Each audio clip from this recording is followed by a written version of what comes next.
nuevamente estamos aquí con Hugo Villarreal, director de Psicología Endocéntrica, y en esta vez vamos a hablar acerca de las neuropolíticas con respecto a todo lo que viene siendo el túnel de impresión, efecto túnel, y pues nos gustaría que nos platicaras un poco más de qué es esto de las neuropolíticas.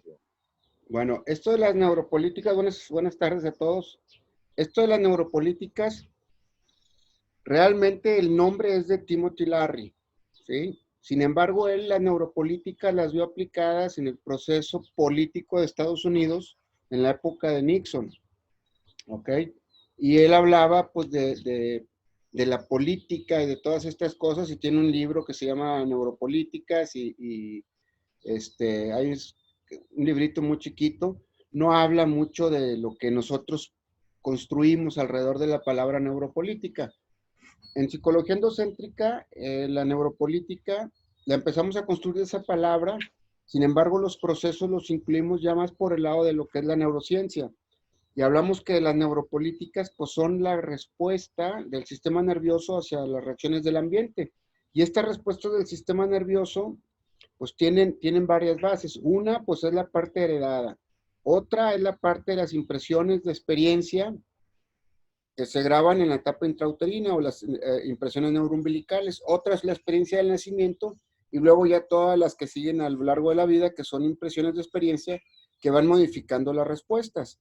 Y hay que tomar en cuenta también pues, que hay un periodo de los procesos terapéuticos donde se centran en diferentes tiempos. Casi todas las psicologías de los periodos de las primeras etapas, las clases de psicología que van en la generación ahorita en las 7 o en la 8, ya no sé en cuál irán, pero la psicología endocéntrica es de entre las 6 y las 7, y de las 6 para atrás involucran los recuerdos como una parte para tener acceso a lo que es el inconsciente. En la psicología endocéntrica, aunque sus principios sí observamos la parte del inconsciente, pero al aceptar un inconsciente, pues tenemos que aceptar una parte del proceso del consciente.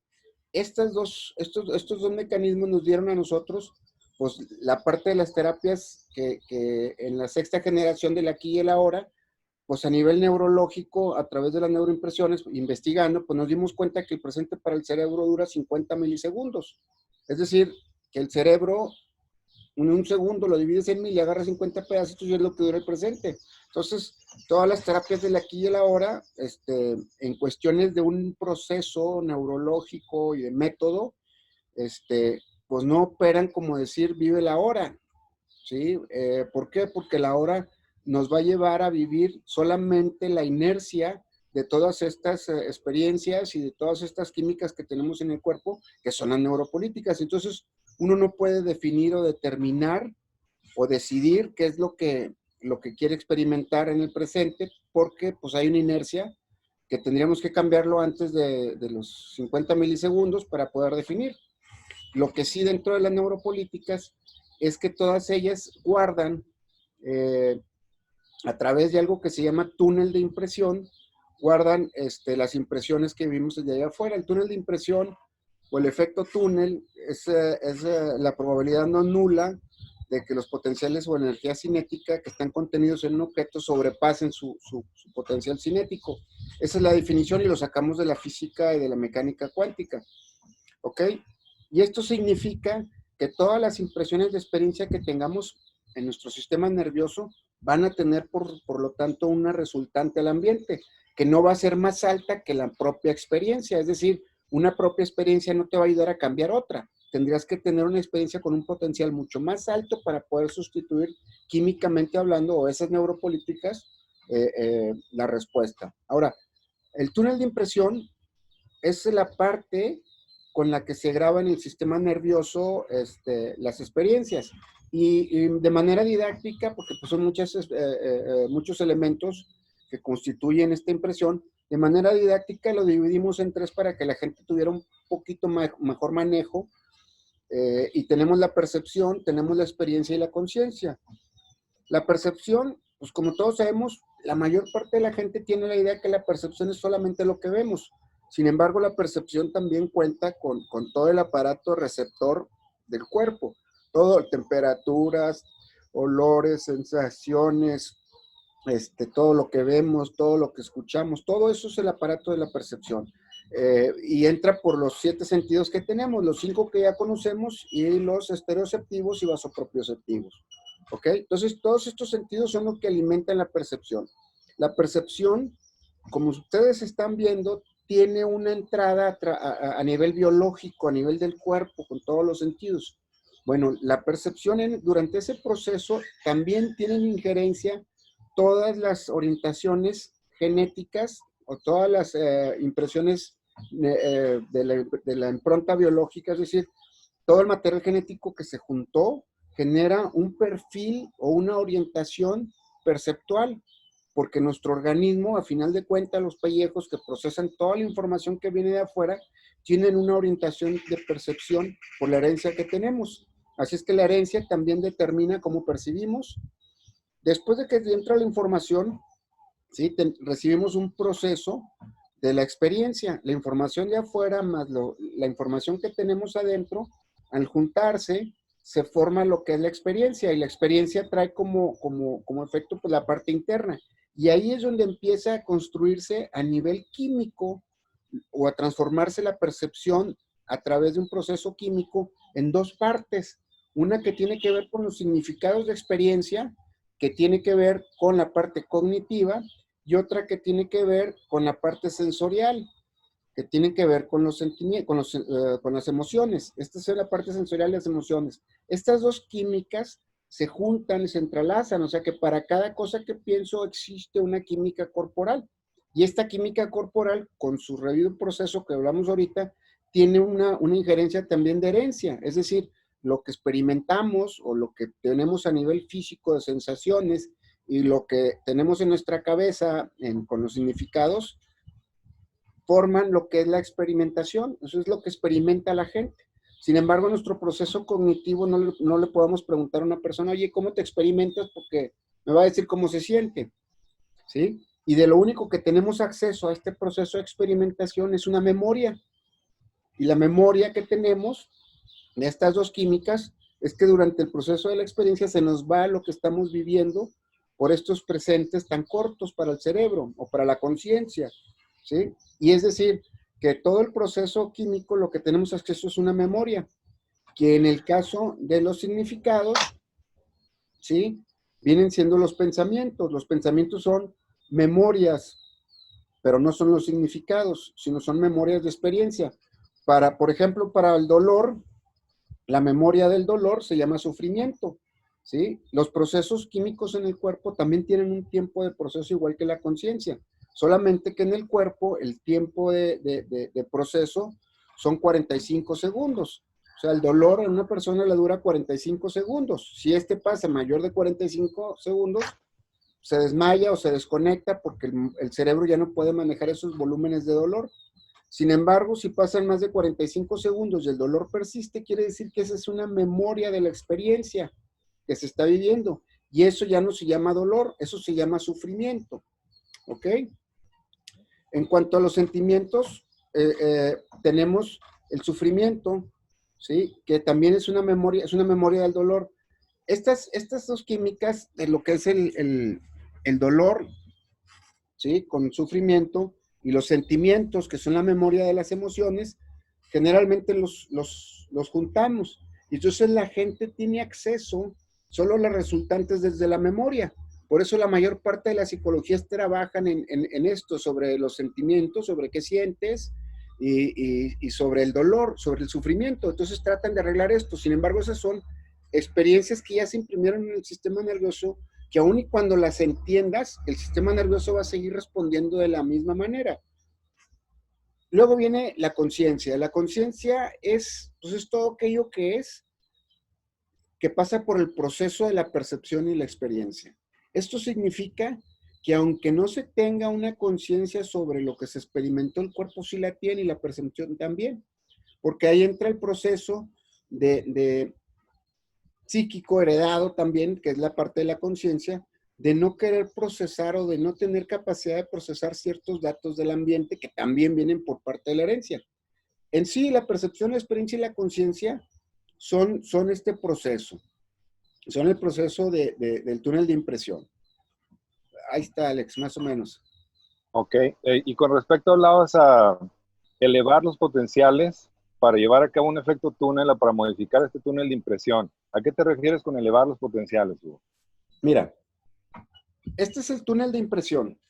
Por ahí en el año de, yo creo que fue en el 95, en una reunión del grupo de investigación que se hace los miércoles en Monterrey, pues llegamos a la conclusión de, oye, bueno, sí está así, o sea, pues no vamos a, digo, sabemos que vivimos en un mundo determinista, o sea, quiero decir que lo que haces te va determinando, los resultados te van determinando, y parece ser que al estudiar la parte química del proceso del cerebro en cuanto a la percepción, la experiencia y la conciencia y los efectos que traen en el sistema nervioso, que son las neuropolíticas, sería hacer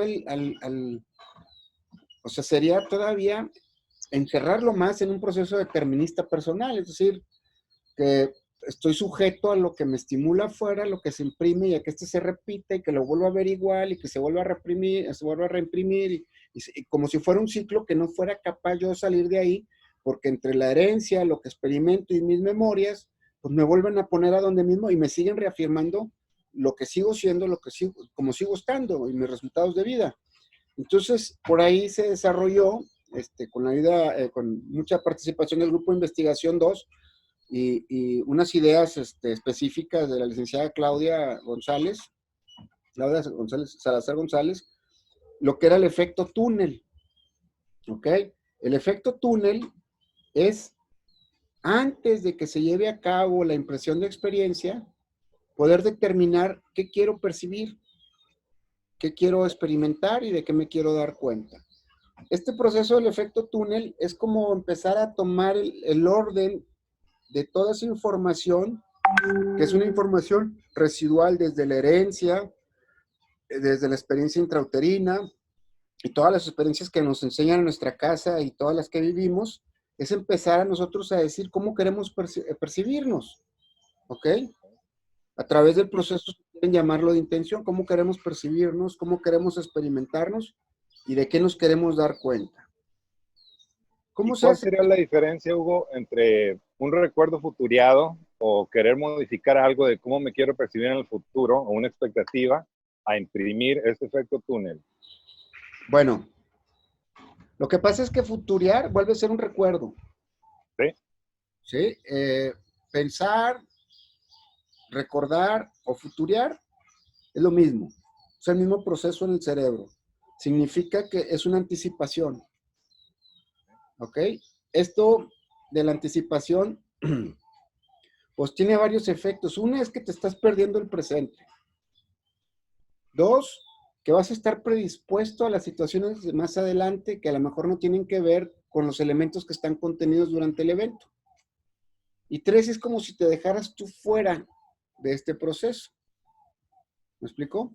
A diferencia del efecto túnel, que no es futuriar. El efecto túnel es decirle a tu cerebro, ¿sí? Empezarle a decir a tu cerebro que el que recibe, el que da las órdenes eres tú. Es empezarle a decir a tu cerebro cómo quieres percibir. ¿Ok? Es empezarle a decir a tu cerebro cómo te quieres experimentar con cada una de las cosas que pasan. Es decirle a tu cerebro cómo y de qué cosas te quieres dar cuenta. Y a final de cuentas es qué es lo que quieres, a dónde te quieres llevar con esa percepción, con esa experiencia y con esa conciencia. Y hay algo importante, estos tres procesos de la percepción, experiencia y conciencia, si se dan cuenta, son procesos subjetivos. O sea, no son tangibles. Sin embargo, el cuerpo hace que estos sean tangibles. La herencia, que es la que construye todo lo del fenotipo, o sea, todos los pellejos y las respuestas al ambiente de estos pellejos, ¿sí? Están fundamentados en el cianotipo. Y el cianotipo es el que emite la respuesta final, que es otra parte de la herencia psíquica. ¿Me explico? Entonces, podremos decir que las intenciones, ¿sí? Para la mayor parte que la palabra correcta, la palabra genérica es las intenciones hacia lo que yo quiero experimentar y dónde me quiero llevar, tienen que ir orientadas en estas tres áreas, en cómo percibo, de cómo me experimento, cómo me quiero experimentar y de qué me quiero dar cuenta. La mayor parte de la gente como vivimos en un mundo determinista, hasta que no está mal, empieza a hacer algo. Hasta que no le pasa algo, empieza a hacer algo. Hasta que no se ve apurado, entonces empieza a hacer algo. ¿Me explicó? Digo, simplemente ahorita, porque ahorita se acelera toda la industria farmacéutica y se acelera todo para buscarlo. ¿Por qué no trabajaron a las marchas de siempre como ahorita? Porque hasta que no sale algo que ya no sabemos, ya no se sabe qué hacer, empiezan todo el mundo a juntarse y a investigar y a desarrollar a una velocidad sorprendente. ¿Por qué nos hizo siempre así? ¿Me explico? ¿Por qué la gente hasta ahora se empieza a cuidar como se cuida hoy? Okay. Entonces, la intención está en función del deseo. O sea, si se quiere llevar a cabo una modificación en este efecto túnel, cambiar lo que uno percibe, experimente y de lo que se da cuenta, ¿hay alguna diferencia entre lo que quiero, lo que deseo y la intención que quiero poner para dirigir mi sí, túnel? Radica en la profundidad del trabajo, Alex. Ok. Porque yo puedo decir, pues yo quiero esto, ¿sí? O yo quiero aquello. Entonces, radica entre el tiempo, el espacio y el tiempo en el que me quedo deseando algo, ¿sí? Normalmente nuestro cerebro no está organizado ni está dirigido por nosotros. Funciona como un chango. ¿Me explico? Un chango, si lo han visto, está en una jaula, columpiándose, va a un lado, va para otro, y luego de repente se para, y luego se queda viendo como si pensara, se saca un moco y le vuelve a dar. ¿Me explico? Se vuelve a parar, ve, se rasca, y ve los plátanos y va por uno y lo agarra, y se vuelve a columpiar, y ve una changuita va y se la echa. O sea, mucha gente vive así, deseando sobre lo que se le presenta. ¿Me explico? Y no está mal. ¿Me explico? Sí. Está mal cuando se sufre durante un proceso de estos. Pues imagínate al chango estar columpiándose y sufriendo porque se quiere parar y no quiere, y quiere el plátano y no se para, y quiere pensar y se pone tenso. O sea, ¿me explico? O sea, vivir como el chango está bien. Sin embargo, hay otras formas de vivir más allá del chango. ¿Ok? El proceso de intención, ¿sí? También tiene que ver con las cantidades de enfoque que te pongas, ¿sí? Y el enfoque me refiero no a los tiempos de concentración sobre el deseo, o sobre lo que quieres para ti, o sobre lo que quieres modificar. ¿Me explico? Sino, si yo quiero enfocarme en algo, no radica en función del tiempo, sino la descripción de lo que yo quiero y el proceso en lo que yo, como quiero que se dé esto. Okay. ¿Me explico? No es de que todos los días me levante, digo, no es un rezo, no es un estar repitiendo. ¿Me explico? Si no es... Entonces, esto es la profundidad, o sea, el darle ciertos atributos a lo que necesito imprimir ahí. Exacto. Porque en la psicología endocéntrica le damos más peso a los atributos que se van enfocando sobre el proceso de lo que quiero que se modifique o cambie. Esto significa que entre más atributos le ponga yo a algo que yo deseo y me lo imagine, lo vea, lo sienta, lo experimente, etcétera, en tiempos más cortos, significa que esos atributos van generando péptidos, proteínas del sistema nervioso, y van generando a través de imágenes, se van generando esos péptidos, esos neuropéptidos, que le van diciendo al cerebro, mira, esta es la química de lo que quiero. Esta es la imagen de lo que espero. Y estas son las sensaciones de lo que necesito. Y esas tres cosas me van a dar la conciencia y obviamente la experimentación. ¿Me explico? Ese es el efecto túnel. ¿Por qué? Porque el cerebro ha vivido en una inercia de la herencia, de las impresiones neuroumbilicales y las impresiones todas las que tenemos familiares, sociales, de todo tipo, ¿sí? Que nos llevan a ser el que somos ahora y que tienen una inercia. Y lo que vamos a hacer es empezar a modificar, diciéndole al cerebro cómo queremos estar. ¿Me explico? Esa determinación implica que el cerebro va a decir, ¿quieres esto? ¿Quieres sentirte así? ¿Quieres visualizar esto? Y el cerebro de allá afuera empieza a retomar estos datos para organizártelos para como tú los quieres y te lleves para donde tú necesitas. O sea, no es un proceso tan prometedor como el de muchas psicologías del aquí y el ahora, que con un proceso en un fin de semana vas a cambiar tu vida, porque finalmente hay una química, una herencia, impresiones de experiencia que te llevan a tu sistema nervioso a generar unas políticas que te llevan a responder, pues, a cómo eres. Y también vivimos en un mundo determinista, de que lo que haces, tus resultados, el tiempo que tienes en esto, pues ese eres, y la gente no te ayuda, ni tú te ayudas a cambiar, porque todo es determinista. Entonces hablabas de tiempos con respecto al metabolismo. Cuando esto se va modificando, cuando esto va cambiando, digo, pues sí, como estás diciendo, no es un proceso de un fin de semana que pum, ya algo cambia y ya cambia para siempre. ¿Hay algún tipo de feedback a nivel de este túnel en el cual nos podemos ir percibiendo o ir viendo cómo se va modificando esto en nosotros? Mira, cuando se ve el grupo didáctico, ahí se les entrega una hojita, porque en el grupo didáctico, en el circuito 3 específicamente, ¿sí? Que es el del autoconcepto, pues es la única marca de referencia que tenemos. O sea, cómo nos vemos a nosotros y cómo nos experimentamos. ¿Ok? Y ahí en ese trabajo, pues viene una hojita, ¿sí? Sobre los puntos que tiene que ver con la opción fundamental, el fundamento de vida, ¿ok? Porque a través de esto ya empiezas a encontrar cuál es tu fundamento de vida. No nada más de puros rebotes y de emociones y de cosas que vas viviendo, terminas haciendo o viviendo o dedicándote a algo. Sino acá ya empiezas a pensar, bueno, según lo que yo tengo y lo que soy, de dónde vengo y a lo que me gusta y viene lo que es el fundamento de vida. O sea, ¿qué es lo que, para qué estás fundamentado? O sea, tu fundamento de vida, así como los fundamentos de matemáticas, fundamento de vida, ¿qué viniste al mundo? Luego se vienen las opciones fundamentales. ¿A quién le voy a dar esas opciones fundamentales? ¿Sí? Luego, después de las opciones fundamentales, viene la trascendencia. La trascendencia no es que vas a dejar algo grandioso para la gente, sino es el que trasciendas tu vida a través del compartir esa experiencia para más gente. ¿Ok? Luego viene lo que es la misión de vida, los logros de vida. ¿Sí? Los logros de vida son las cosas y la misión es a lo que te dedicas a través de una trascendencia para tus opciones fundamentales desde el fundamento de vida. Eso que está ahí es lo que es evaluable. ¿Ok? Y la mayor parte de eso evaluable es personal. Y la corroboración de eso, evaluable personal, está en función de los resultados de cómo está la gente alrededor tuyo. ¿Ok? Y esto se evalúa de manera totalmente matemática. ¿Sí? Algo que no puedes medir, no lo puedes mejorar. Entonces empiezas a medir tus conductas. Y quiero aclarar que esto no es para cambiar.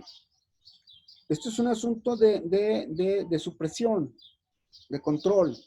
¿Me explico? Es decir, pongo el día lunes 1 de noviembre, me enojé 5 veces, ¿sí? Y luego el martes me enojé tantas, y luego qué sentimientos negativos, qué pensamientos negativos, qué síntomas, me dormí temprano, no, me enfermé, etcétera. Y vas formando. Con 3 meses que lo hagas, vas a encontrar los patrones de conductas habituales en lo cotidiano que te están imprimiendo una experiencia que no te está dejando llegar a lo que necesitas. Y a veces ni siquiera se trata de dejar de hacer las cosas, sino cambiarlas de horario o de día. ¿Me explico? Te voy a poner un ejemplo. Cuando yo hice esto por primera vez, pues todavía ni era psicólogo, ¿sí? Yo era muy curioso. Entonces empecé a medir, oye, pues, ¿por qué unos días andan más enojón que otros? ¿Y por qué ando así? Y cuando empecé a detectar, pues sí, todos los días que iba con mis amigos, en los martes en la noche a tomar, pues andaba más enojón el miércoles, pero yo no sabía de qué era. Entonces lo empiezas a checar y dices, oye, ¿por qué los miércoles? Ah, pues tengo esto. Entonces, ¿qué voy a hacer? Pues nadie se da cuenta de esas cosas. Lo vamos a cambiar de desayuno a tal lugar. No, para desayuno, ¿cómo que desayuno? Pues sí, desayuno.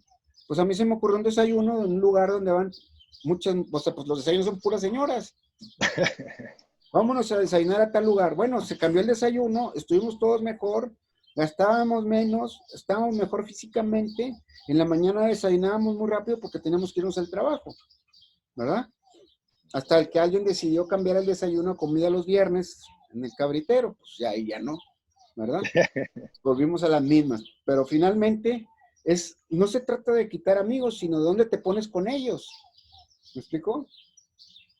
¿Dónde estás en las situaciones? No se trata de decir, no, pues es que con ellos tomo, y con ellos fumo, y con ellos me desvelo, ya no me voy a juntar con ellos. No, mejor cambiamos de día y de hora, ¿sí?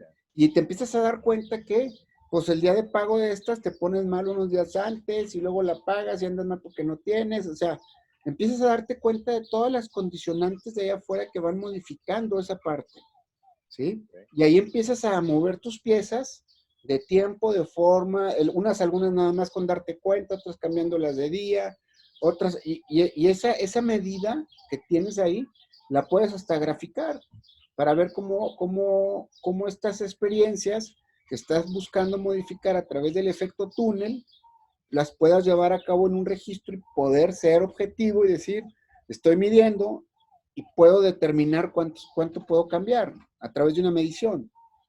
Okay. Okay. Pues sí, entonces, y una vez que haces este trabajo, aparte de estar pues, checando, porque sí, bueno, a mí me ha pasado o ya llevé a cabo este trabajo y sí, pues sin darme cuenta, efectivamente, después de los 3 meses, pues ya no estás checando qué problema tienes. O sea, tienes otro tipo de problemas, pero sí he notado eso, que la gente alrededor, las relaciones son más fluidas, ese es otro tipo de situación. ¿Qué recomendarías tú una vez que se detectan esos patrones, una vez que ya puedes modificar estas cosas, cambiar los tiempos, las cosas que necesitas hacer o con quién te juntas, etcétera, etcétera? ¿Qué sería lo más factible una vez que ya tienen los patrones bien establecidos y bien detectados? Bueno, para empezar, pues no es bueno estar solo, ¿sí? ¿Sí? Entonces, y generalmente nadie vive o está solo, ¿ok? Entonces, pues tienes gente que te rodea y tú tienes cosas que te estás dando cuenta a través de estas mediciones y de los trabajos personales que tienes, ¿ok? Entonces, lo importante pues es estar en un grupo de gente o con gente que puedas platicar acerca de estas limitaciones, compartirlas y ver qué estás haciendo para que invites también a la otra persona que haga lo mismo. ¿Me explico? Y que la gente que conviva a tu alrededor pues entienda que estás en un proceso continuo de mejora, que eso es algo que deberíamos de tener todo el tiempo, no nada más cuando tenemos algún tipo de problema. ¿Y esto qué lleva? Pues te lleva a un intimar, te lleva a una afectividad, te lleva a un contacto, donde hay un proceso de liberación, donde estás mostrándote quién eres, cómo vas, qué estás, la gente te sientes en ese proceso de compartir. Pues aparte de liberado, te sientes aliviado y acompañado, ¿sí? Y también la otra persona pues va a empezar a hacer lo mismo y se forman relaciones pues estables, profundas, duraderas, que finalmente eso es lo que mantiene bien a la gente. Okay. Bueno. No, pues muchas gracias, Hugo, por la aclaración esta de las neuropolíticas. Me gustaría saber si hay algo más que quieras agregar con respecto a esto. Pues, no, yo creo que está muy completa la información. Yo creo que sí lo importante es que la gente tenga conciencia de que el trabajo personal no nada más es cuando se nos antoja o nada más cuando estamos mal en algo, sino es algo, un proceso continuo, personal, y que eso es para nosotros y para los que nos rodean. Okay. Bueno, y pues para cerrar, parte de este acompañamiento y de esta invitación, pues es lo mismo. ¿Hay algún trabajo que vayas a hacer próximamente? Porque has estado hablando de que ibas a abrir una escuela endocéntrica. Sí, yo creo que por ahí en el Face, yo creo que estoy subiendo el lunes el día de la fecha y la hora que va a hacerse lo de la escuela endocéntrica. Mañana tenemos el primer grupo post-COVID.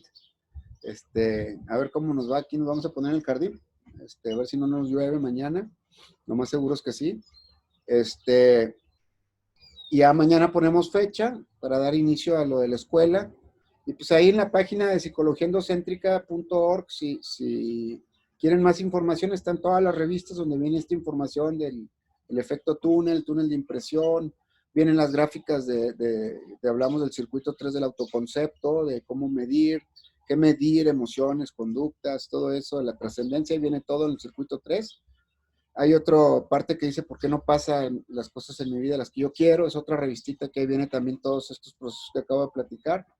Pues en el Face ahí están los videos y en el YouTube. Okay. Pues muchísimas gracias, Hugo, y pues nada más queda pues abrir esta invitación a quienes sea que estén viendo este video, a los que nos quieran contactar o que te quieran contactar, y pues aquí seguimos. Perfecto. Pues muchas gracias, Alex, y pues nos vemos dentro de 15 días. Perfecto. Nos vemos. Muchas gracias a ti, Hugo. Gracias.